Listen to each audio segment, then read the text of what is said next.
Hello everyone, in this video I will show you how to allow install unknown apps on Samsung Galaxy S24 Ultra. So before starting the video, don't forget to subscribe the channel and also press the bell icon. So first of all, open settings. Now in settings, scroll down and here click on apps.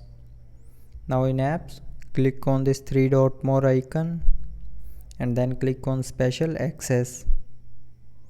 Now here in special access, scroll down and here you will see a install unknown apps option.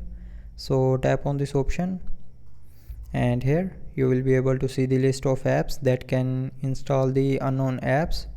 So if you want to allow the Samsung internet to install unknown apps, then just simply turn on its button, and after turning on its button, now the Samsung internet app is allowed to install the unknown apps.